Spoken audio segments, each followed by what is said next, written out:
Dolores Cannon has been at the forefront of this investigation, researching what she calls the lost knowledge, the origins of life on Earth and throughout the universe.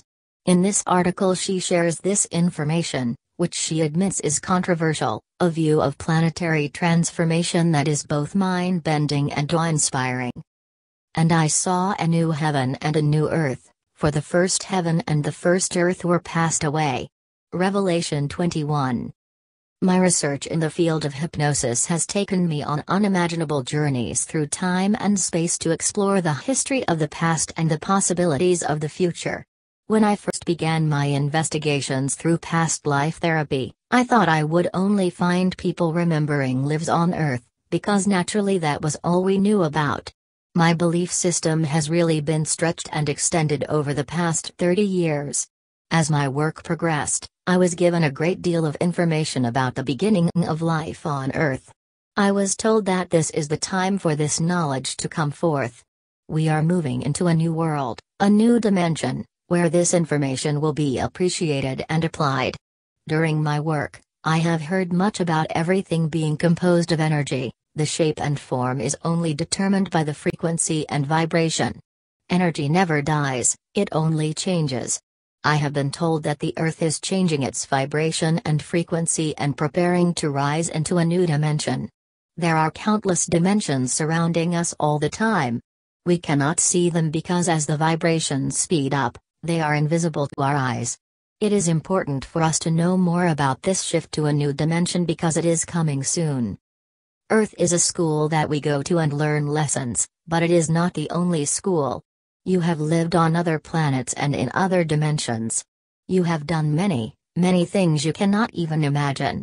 Many of the people I have worked with in the last few years have regressed to lifetimes where they were light beings living in a state of bliss. They had no reason to come into the Earth's density and negativity. They volunteered to come to help mankind and the Earth at this time. I have encountered what I consider to be 3 waves of these new souls who are living on Earth. They have come at this time because most of those who have been here for lifetime after lifetime have become bogged down in karma and are not advancing. They have lost sight of the purpose for being here. The first wave of these souls, in their late 40s to early 60s now, had the most difficult time adjusting. They didn't like the violence and ugliness they found in this world and wanted to return home even though they had no idea, consciously, where that might be. The second wave is now in their late 20s and early 30s. They are moving through life much more easily. They are generally focused on helping others, creating no karma, and normally going unnoticed. The third wave is the new children, many of whom are now in their teens. They have come in with all the knowledge needed, on an unconscious level. Their DNA has already been altered and they are prepared to proceed with little or no problems. Some of these children are only 9 or 10 years old and have already graduated from college. They are forming organizations, and amazingly, these are organizations to help the children of the world. Preparing for the new Earth. As the new Earth is formed, when you first cross over, you will be in your physical body. Eventually over time it will turn into a light body, just the way these other beings are. My subjects are being told that they must change their diet in order to make the adjustment into the new world. You have to be lighter. Heavy foods will hold you to the old Earth. They have said many times that the ideal foods are live foods, fresh fruits and vegetables. Lighter foods will allow you to change your vibration and the frequency more easily. They say to stay away from sugar, and to drink lots and lots of water. The true value of water is unfathomable. Many people have asked, what am I supposed to be doing? We are here to help each other, being there for each other. There are 2 things that we have to get rid of in order to go to the new Earth: negative karma and fear. There is good karma and negative karma. As long as you are bogged down with negative karma, you are going to remain on the old Earth. Because the way the law of karma is set up, you must repay it. Too many people are caught up in negative karma and do not know how to release it. That is the reason why new souls had to come, because they don't have karma, and they can help others to release theirs. You have had many lifetimes with the same people, going over the same circumstances and not resolving it. Until you can stop that cycle and get off of the wheel of karma, you are not going to be able to evolve upward. The way to get rid of negative karma is to forgive and let go. Some of my clients have said, "I can't forgive them, you don't know what they did to me." That is what makes people sick, holding on to this baggage and garbage and not letting it go. You have to let it go because it is not hurting the other person, it is only hurting you. The first thing you're going to have to do is forgive. Now, sometimes that is difficult to do face to face with the person. And sometimes the person with whom you have negative karma has died. You don't have to face the person to ask for forgiveness and to forgive them, you can do it mentally. Picture the person in your mind and just speak to him or her mentally. Focus on the person and send your forgiveness and love. Everything comes back to love. It all goes back to your treating others as you would want to be treated yourself.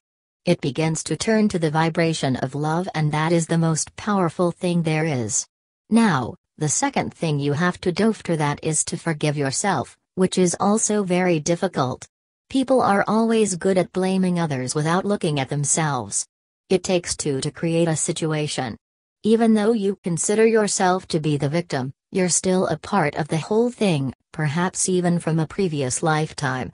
You have to look deep inside to be able to see and accept your part in the circumstances, and then forgive yourself. Release it and let it go.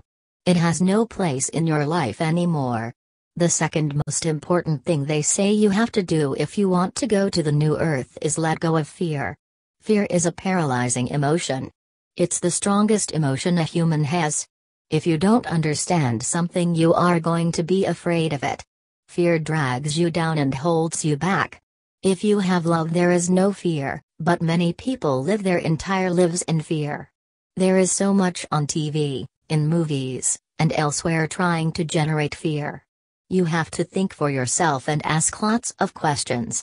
Make up your own mind. Then what you come up with will be your truth. Most of the time what we fear never happens anyway. Fear is so powerful that when you think of something on and on, through the law of attraction you draw that very thing toward you. You have to get rid of fear because it is debilitating and binding, it will hold you to the old earth. Meditation is very helpful. They say the best time to meditate is just before the sun comes up, when all the earth is quiet and still. Any time that you can set aside for yourself to be quiet, alone, and just relax will be beneficial. Then ask your questions and listen for your answers. At a recent conference I attended, Annie Kirkwood, author of Mary's Message to the World, described a vision she had of this transformation. She saw the Earth's sphere begin to pull apart, like a cell when it divides in two, and then it separated into two Earths. And on the new Earth she heard them saying, "We did it, we did it." On the old Earth she heard them saying, "Poor thing, she died believing all that." One group is not even going to be aware that anything has happened. I would like to end with a quotation from my book, Convoluted Universe Book 3, a message given during a session with one of the souls who have come directly from God. You are God. It is given to you to manifest your God beingness. Open your God self, and allow the light to enter. From within will come such light. It will manifest from the very core of your being. The world which you envision is already inside of you. You are not moving to another planet. You are breaking out of your shell. This planet, this shell, is bringing forth that light. It is given to you to enter your light fully, and to draw it out. And to say, "I am light." Nothing in God's beingness can exist without the permission of God. I say to you, you are God's. You are the light.